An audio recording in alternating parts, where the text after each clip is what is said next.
We came to Ocala, and after about a year in Ocala, my wife and I separated.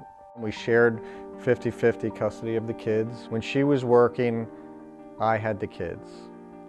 When she was off, she had the kids. When this happened, I expressed myself to her that, it's all fine if you want to move out, but, the girls will come first. I was unaware of this person until he couldn't be hidden from me any longer. There was no name involved. It was just a Mr. That's what it was, just Mr. Mr. is living in the house. Right off the bat, I'm very, who is this person? I have a right to know who this person is. She really didn't think I had a right to know anything.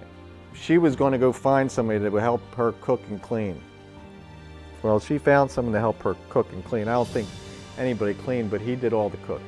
Only after did I find out that there were drugs introduced into their food, like the date rape drug. My youngest daughter started saying things like hiney and tail to me. I saw Mr.'s tail. I saw Mr.'s hiney. She would, come visit me, and, her pee-pee hurt. And, I gave my daughter a bath regularly. And I would call the mother up. And when her pee-pee hurt and her hiney hurt, I was told I was using too much soap. I had concerns as a parent, and I wanted them addressed. And I would bring this up to the mother. I brought it up to them. I brought it up to both of them. Refused to discuss it, and that's when she pretty much told me if I kept it up, she would break the agreement that we had. And she would no longer let me see them 50-50. After work, I went and picked her up, and she came running towards me. She said, "Daddy, Daddy." I said, "What's the matter, Cook?" And, they come out from behind the counter, and, I hadn't seen her in a few days, so we were hugging, and she said, Mr. touched me here immediately. She came out and and we were still inside the daycare, and I said, "Well, hold on. Let me sign you out." And at this point, I'm shaking. I said, "Did you tell Mom?" She goes, "Yes." I said, "What did Mom say?" She said, "No." I said, "What?" I said, "Did you tell your mom this?" And she said, "Yes." And I said, "What did Mom say?" And she said, "No." I live a mile from the school. And of course, that was the longest mile I had ever driven. I couldn't believe what I was hearing, because it was my biggest fear coming true. Everything that I had feared seemed to be happening. Law enforcement came. They interviewed my oldest and my youngest. I learned at some point from law enforcement that he was videotaping this, repeatedly assaulting my little girl.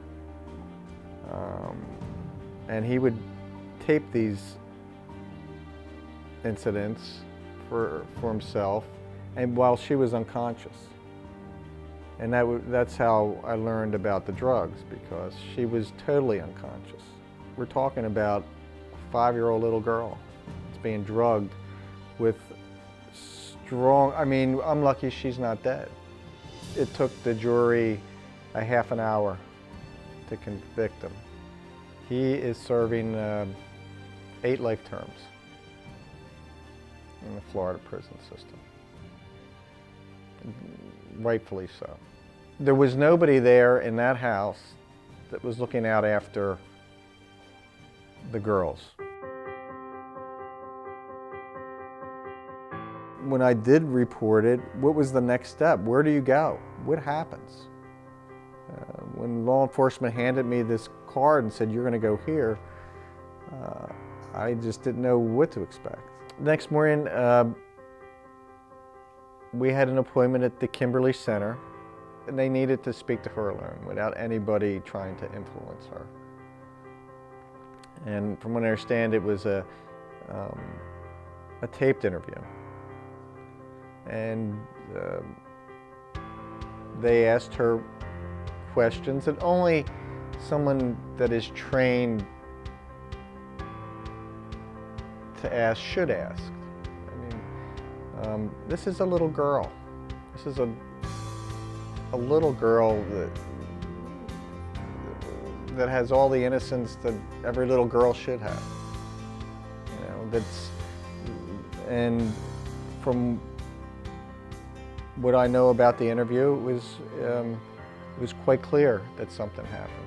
Kimberly Center provided the needed counseling to have her open up and to explain what happened in a way that she could deal with it. With my youngest, they made her feel like a little girl again.